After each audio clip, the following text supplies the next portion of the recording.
Hello everyone, back to back my channel online preparation अड्डा। आज हम लेकर आए हैं सामाजिक विज्ञान पेपर 2 26 जून 2011 सोल्व पेपर।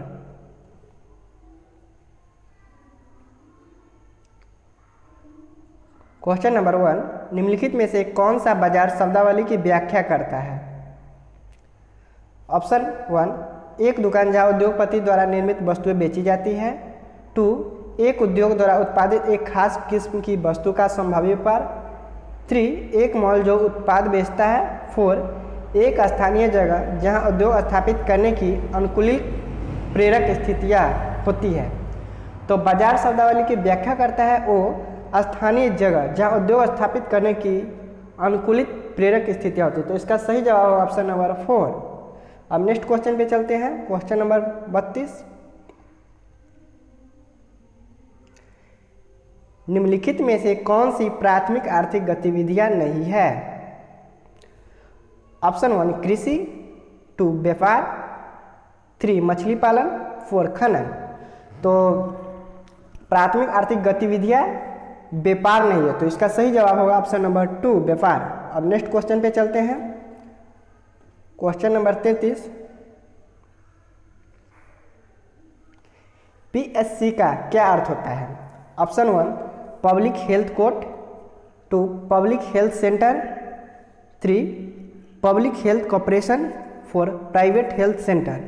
तो पीएससी का मान अर्थ होता है पब्लिक हेल्थ सेंटर अर्थात जन स्वास्थ्य केंद्र। तो इसका सही जवाब होगा ऑप्शन नंबर 2। अब नेक्स्ट क्वेश्चन पे चलते हैं।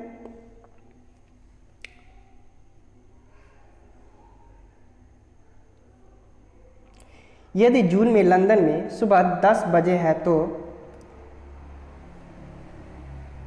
भारतीय मानक समय होगा। ऑप्शन 1, 3 बजे। 2, 3:30।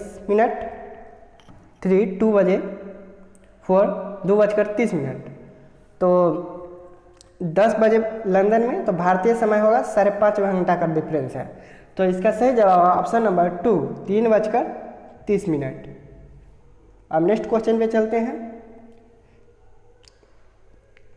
निर्देश है नीचे प्रश्न संख्या 35 से 36। नीचे दिए गए अनुच्छेद को ध्यानपूर्वक पढ़ने के उपरांत निम्नलिखित 2 प्रश्नों के उत्तर देने के लिए उचित विकल्प चुनिए।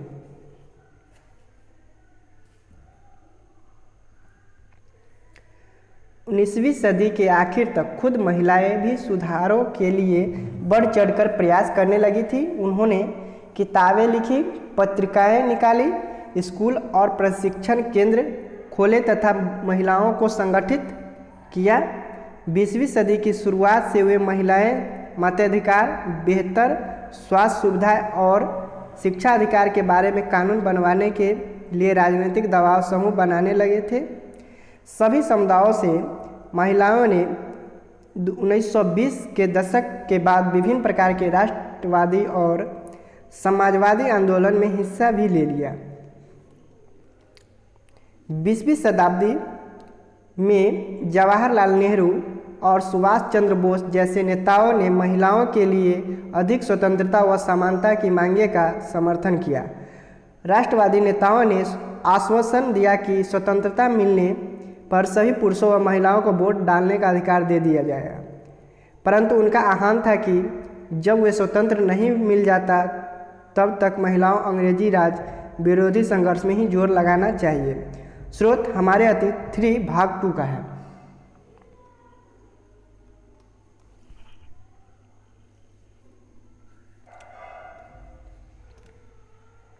क्वेश्चन नंबर 35, महिलाओं के अधिकारों के संबंध में निम्नलिखित में से कौन सा कथन दिए गए अनुच्छेद के आधार पर गलत है? ऑप्शन 1, स्वतंत्रता संघर्ष से जुड़ने के लिए सभी समुदायों से अनेक महिलाएं आगे आई। 2, महिलाओं को राष्ट्रवादी नेताओं का समर्थन प्राप्त हुआ। 3, महिलाओं के लेखन को सराहना नहीं गया। 4, जब महिलाओं ने अपने राजनीतिक अधिकारों सहित अपने अधिकारों की मांग के लिए आवाज़ उठाई तो इसका सही जवाब होगा ऑप्शन नंबर 3 एक गलत कथन है। महिलाओं के लेखन को सराहा नहीं गया। अब नेक्स्ट क्वेश्चन पे चलते हैं।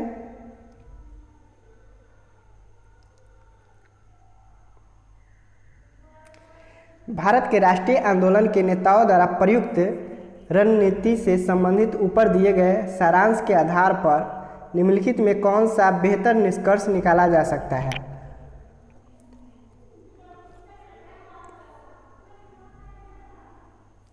ऑप्शन 1 स्त्रियों और पुरुषों को लेन देन की नीति का अनुपालन करने के लिए प्रोत्साहित किया गया। 2 भारतीय महिलाएं अपने भाषणों द्वारा अनेक लोगों के आंदोलन में शामिल कर सकती थी। 3 राष्ट्रवादी नेताओं ने महिलाओं को उनके अधिकार दिलवाने के लिए समर्थन मांगा और वादा किया कि स्वतंत्रता के बाद उन्हें वोट देने का अधिकार दिलवाएंगे।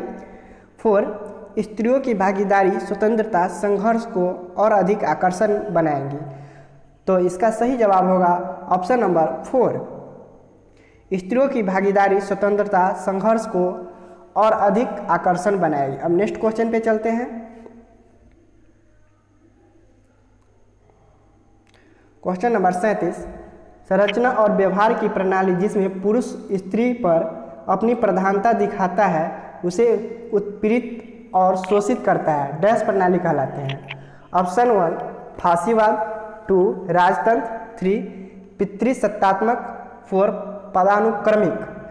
तो स्त्री पुरुष पर अपनी प्रधानता दिखाता है उसे उत्पीड़ित और शोषित करता है उस प्रणाली को डैश प्रणाली कहते हैं। तो इसका सही जवाब होगा ऑप्शन नंबर 3 पितृसत्तात्मक। अब नेक्स्ट क्वेश्चन पे चलते हैं।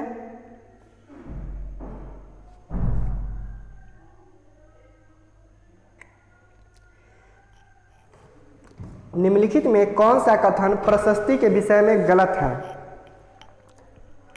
ऑप्शन 1 राजा की प्रशंसा करने तथा उनका संरक्षण पाने के उद्देश्य से ये ज्ञानी कवि विद्वान व्यक्ति द्वारा लिखी जाती थी। 2 प्राय राजा उन्हें स्वयं लिखा करते थे। 3 ये जिस काल से संबंधित है उस काल के इतिहास के मूल्यवान स्रोत है। 4 प्रशस्ति में शासक या राजा की उपलब्धियों का वर्णन किया जाता है। तो प्रशस्ति के विषय में गलत है तो इसका सही जवाब होगा ऑप्शन नंबर 2 राजा प्राय उन्हें स्वयं लिखा करते थे। अब नेक्स्ट क्वेश्चन पे चलते हैं।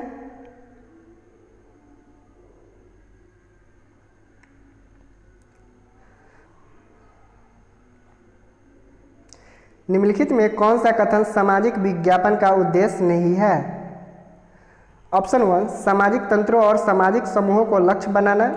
2 व्यक्तिगत वाणिज्यिक लाभ के लिए सामाजिक तंत्र जाल वाली साइटों पर उत्पादों का विज्ञापन देना। 3 जनसाधारण के सदस्यों को ऐच्छिक सामाजिक गतिविधियों में व्यस्त रहने हेतु अभिप्रेरित करना।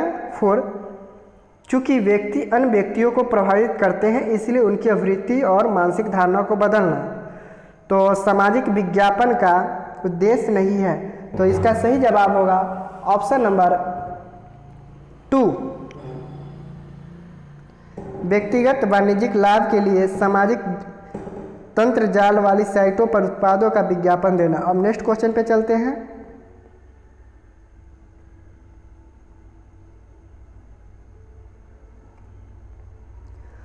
उन्नीसवीं शताब्दी के दौरान किस विकास ने बड़े पैमाने पर सामाजिक रीति रिवाज और व्यवहार के विषय में वाद विवाद तथा चर्चाओं को सुगम बनाया? ऑप्शन 1 रंगमंच। 2 चलचित्र। 3 रेडियो। 4 पत्रिकाएं। तो 19वीं सदी के दौरान किस काल के विकास में बड़े पैमाने तो इसका सही जवाब होगा ऑप्शन नंबर 4 पत्रिकाएं पर। अब नेक्स्ट क्वेश्चन पे चलते हैं।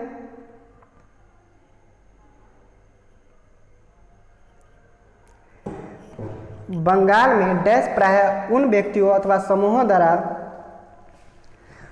मंदिरों और अन्य धार्मिक भवनों का निर्माण करवाया गया जो शक्तिशाली बन रहे थे। ऑप्शन 1 समाज में अद्भुत वास्तुकला का प्रदर्शन करने के लिए। 2 परिवेश का महत्व बढ़ाने के लिए। 3 अपनी शक्ति का प्रदर्शन करने के लिए, अपनी धर्मपरायणता घोषित करने तथा अनुयायी बनाने के लिए। और यह सुनिश्चित करने के लिए कि उन्हें अच्छे कर्म किए। तो बंगाल में मंदिरों और धार्मिक भवनों का निर्माण कराया। तो इसका सही जवाब होगा ऑप्शन नंबर 2, परिवेश का महत्व बढ़ाने के लिए। राजा राम मोहन राय जैसे समाज सुधारक स्त्रियों के विरुद्ध प्रचलित सामाजिक अन्याय जैसे सती होना के विषय में प्रचार प्रसार के लिए निम्नलिखित में से किस युक्ति का प्रयोग करते थे? ऑप्शन 1, वे सरकार के प्रभाव का प्रयोग करते थे। 2, अपनी सोच को सिद्ध करने के लिए प्राचीन धार्मिक पाठों में से श्लोक या वाक्य का प्रयोग करते थे। 3, वे लोकप्रिय राष्ट्रवादी नेताओं की सहायता लेते थे। 4, वे लोकप्रिय सामाजिक वातावरण की सहायता लेते थे। तो सती होना का, तो इसका सही जवाब होगा ऑप्शन नंबर 2, अपनी सोच को सिद्ध करने के लिए प्राचीन धार्मिक पाठों में श्लोक या वाक्य का प्रयोग करते थे। अब नेक्स्ट क्वेश्चन पे चलते हैं।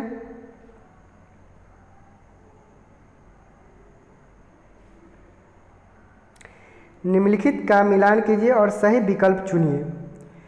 इसमें कूट के माध्यम से मिलान करना है। ऑप्शन ए में कृषि, बी उद्यान कृषि, सी मत्स्य पालन, डी दक्ष कृषि। 1 अंगूरों का खेती, 2 फसल उगाना और खेती करना, 3 फूल फल और सब्जियां, और 5 मछली। तो कृषि है फसल उगाना और खेती करना, कृषि उद्योग है फल फूल और सब्जियां उगाना, मत्स्य पालन है मछली पालन, कृषि दक्ष कृषि है अंगूरों की खेती। तो इसका सही जवाब होगा ऑप्शन नंबर 1। अब नेक्स्ट क्वेश्चन पे चलते हैं।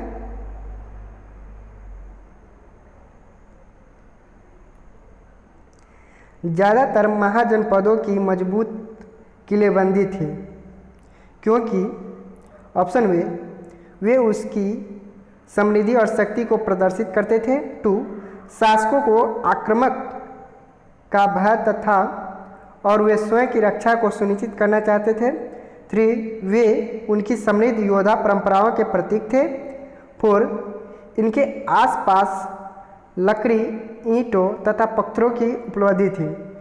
तो ज़्यादातर महाजनपदों की मजबूत किलेबंदी थी।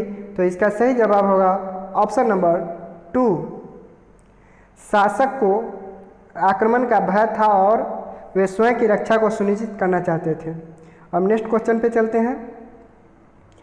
उद्योगपति उद्योग स्थापित करते थे जब ऑप्शन 1, वे अनुकूल सरकारी नीतियां पाते थे।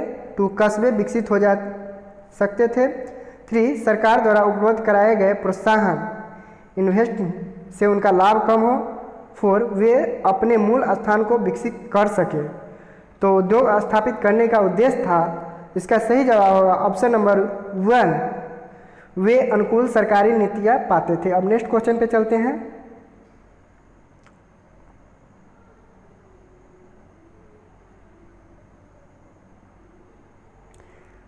लगभग 3900 वर्ष पूर्व आरंभिक नगर हड़प्पा और मोहनजोदड़ो कई कारणों से समाप्ति के कगार पर आने लगे। निम्नलिखित में से कौन सा उन कारणों में से एक कारण नहीं है?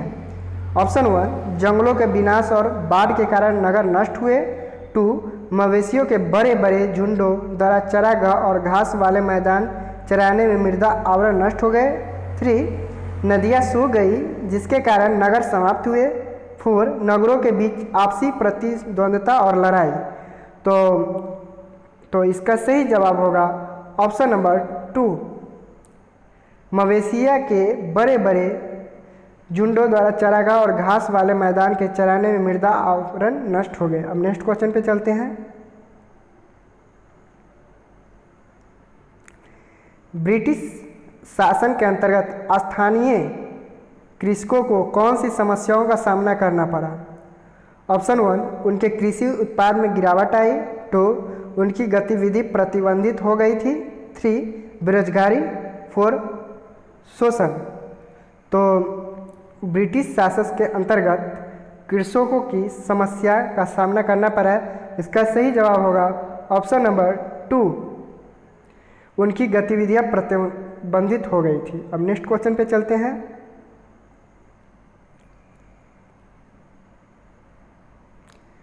मध्यकालीन भारत में मंदिरों को डैश के केंद्र के रूप में माना जाता है। ऑप्शन 1 सांस्कृतिक गतिविधियों, 2 बड़े पैमानों पर विदेशी व्यापार, 3 सूफी आंदोलन, 4 वास्तुकला। तो इसका सही जवाब होगा ऑप्शन नंबर 1 सांस्कृतिक गतिविधि। अब नेक्स्ट क्वेश्चन पे चलते हैं। गजनी के सुल्तान महमूद द्वारा सोमनाथ मंदिर को नष्ट करने के पीछे कौन सा मुख्य कारण था? ऑप्शन 1 उसे मंदिर की वास्तुकला पसंद नहीं थी, 2 उसने इस्लाम के महान नायक रूप में श्रेय लेने की कोशिश की, 3 वह किसी अन्य उद्देश्य के लिए मंदिर का प्रयोग करना चाहता था, 4 वह वहाँ एक महल बनाना चाहता था। तो इसका सही जवाब होगा ऑप्शन नंबर 2 उसने इस्लाम के महान नायक के रूप में श्रेय लेने की कोशिश की। अब नेक्स्ट क्वेश्चन पे चलते हैं।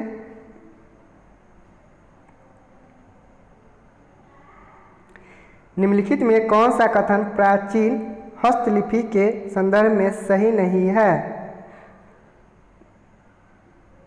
ऑप्शन 1 वह प्रायः ताड़पत्रों पर लिखी हुई थी, 2 वे जिस काल को प्रदर्शित करती है उस काल का मुख्य स्रोत नहीं है, 3 वे हस्तलिखित थी और उसके बाद मुद्रित की गई थी, 4 वे कुछ हस्तलिपियाँ पत्थर या धातु पर उकेरी गई थी।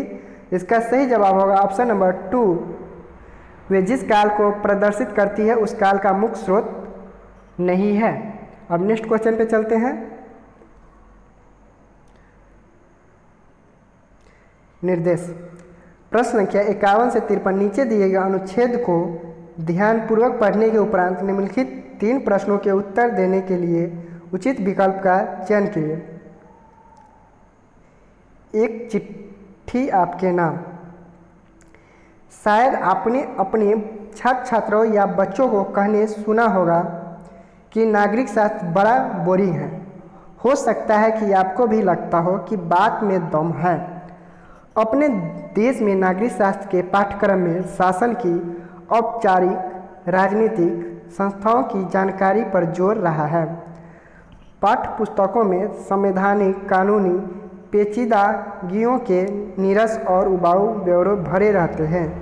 जाहिर है ऐसे में बच्चा जो कुछ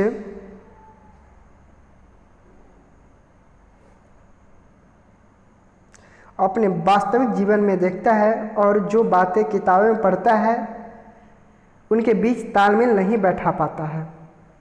शायद इसी कारण हमारे किशोर किशोरियों को नागरिक शास्त्र की पढ़ाई बोरिंग लगती है, जबकि वास्तव में स्थिति यह है कि हमारे देश में नागरिकों की राजनीतिक में भागीदारी और रुचि बहुत ही गहरी है। स्रोत लोकतांत्रिक राजनीति 1 सामाजिक विज्ञान। क्वेश्चन नंबर 51 इस अनुच्छेद में तालमेल नहीं बैठ पाता वाक्यांश किस संदर्भ में प्रयुक्त हुआ है?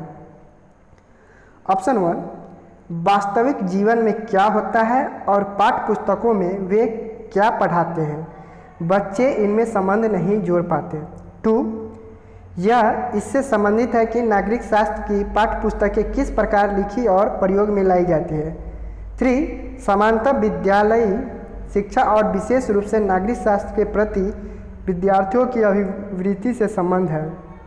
4 विद्यालयों में नागरिक शास्त्र का शिक्षण नीरस है, तो तालमेल नहीं बैठा पाता। तो इसका सही जवाब होगा ऑप्शन नंबर 1 वास्तविक जीवन में क्या होता है और पाठ्य पुस्तक में वे क्या पढ़ते हैं, बच्चे इनमें संबंध नहीं जोड़ पाते। अब नेक्स्ट क्वेश्चन पे चलते हैं। क्वेश्चन नंबर 52 नागरिक शास्त्र की पाठ्य पुस्तकों में विषय वस्तु की नीरस और उबाऊ प्रस्तुति को शिक्षक डैश के द्वारा जीवन बना सकता है। ऑप्शन 1 अमूर्त पक्षों पर कम महत्व देने, 2 नीरस अवधारणाओं की विस्तृत और अस्पष्ट व्याख्या, 3 कठिन अवधारणाओं को सुदृढ़ीकरण के लिए लघु परीक्षाओं की सहायता, 4 वास्तविक जीवन के उदाहरण और किस्से पर वाद विवाद। तो इसका सही जवाब होगा ऑप्शन नंबर 4 वास्तविक जीवन के उदाहरण और किस्से पर वाद विवाद पर चर्चा। अब नेक्स्ट क्वेश्चन पे चलते हैं।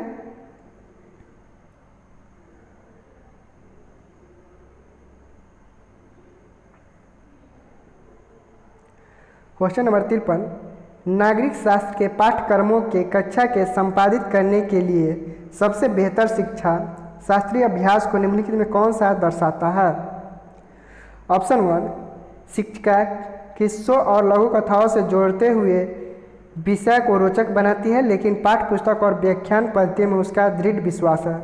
2, शिक्षिका अत्यंत सार्थकता से पाठ्य योजना का पालन करती है और नोट्स बनाने के लिए अनेक संदर्भ पुस्तकों का प्रयोग करती है। 3, शिक्षिका अपने विद्यार्थियों को युवा संसद में शामिल करती है और वास्तविक में वे क्या देखते हैं इनके साथ पाठ्य पुस्तक में दी गई विषय वस्तु का आलोचना विश्लेषण करने के लिए प्रेरित करती है। 4, शिक्षिका समस्त बातों को विस्तारित से समझाते हुए नागरिक शास्त्र की पूरी पाठ्य पुस्तक पढ़ाती है और विद्यार्थियों को भली प्रकार से तैयार करती है। तो इसका सही जवाब होगा ऑप्शन नंबर 3, शिक्षार्थी अपने विद्यार्थियों को युवा संसद में शामिल करती है और वास्तविक में वे क्या देखते हैं इनके साथ पाठ्य पुस्तक में दी गई विषय वस्तु का आलोचना विश्लेषण करने के लिए प्रेरित करती है। अब नेक्स्ट क्वेश्चन पे चलते हैं। क्वेश्चन नंबर 54, भारत में प्रभावी प्रशासनिक प्रथा विकसित करने के लिए ब्रिटिश सरकार ने निम्नलिखित में से किसे अपनाया? ऑप्शन 1, सर्वेक्षण करने की प्रथा। 2, भू राजस्व संग्रह करने की प्रथा। 3, स्थानीय जनसंख्या का शोषण करने की प्रथा। 4, सैन्य अभियान। तो प्रभावी प्रशासनिक तथा विकसित करने के लिए ब्रिटिश सरकार ने किस चीज़ को अपनाया? तो इसका सही जवाब होगा ऑप्शन नंबर 2, भू राजस्व संग्रह करने की प्रथा। निम्नलिखित आरेख में कौन सा तीर दक्षिण पूर्व दिशा को दर्शाता है? तो दक्षिण पूर्व।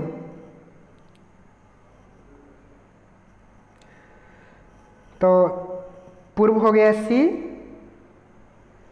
और पश्चिम हो गया G और उत्तर हो गया A और दक्षिण हो गया E। तो दक्षिण पूर्व, तो C और E। तो इसका सही जवाब होगा ऑप्शन नंबर D। अब नेक्स्ट क्वेश्चन पे चलते हैं।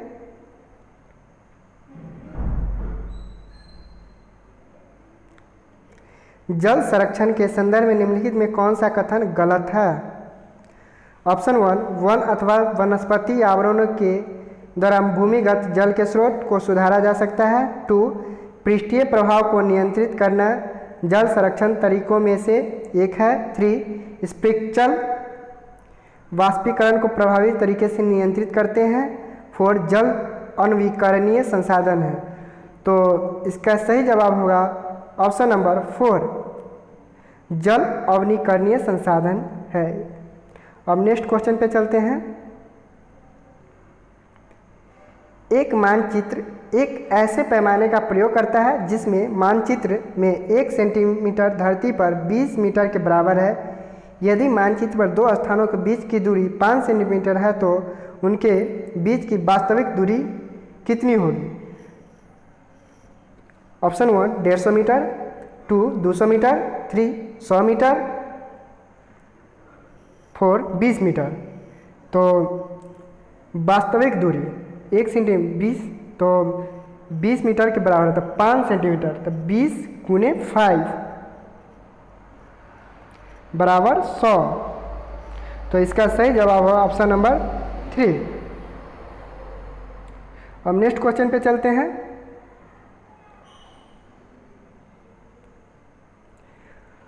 उन्नीसवीं शताब्दी के मध्य में ब्रिटिश इतिहासकारों ने भारत के इतिहास को 3 कालों में बांटा है: हिंदू भारत, मुस्लिम भारत और ब्रिटिश भारत। इस विभाजन का क्या आधार है?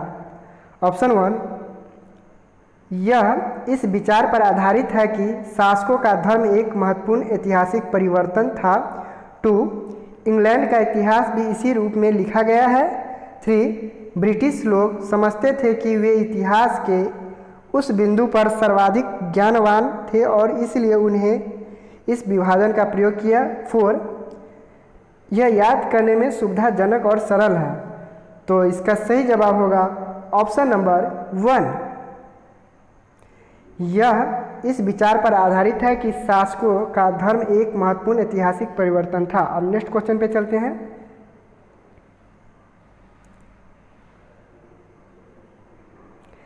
औद्योगिकरण को पढ़ाने के लिए 4 अलग शिक्षिकाओं द्वारा प्रदर्शित निम्नलिखित शिक्षाशास्त्रीय उपागमों में से कौन सा सबसे उचित है? ऑप्शन 1, शिक्षिका कक्षा को चुपचाप पूरा पाठ पढ़ाने के लिए और यदि उन्हें कुछ समझ नहीं आया तो प्रश्न पूछने के लिए कहती है।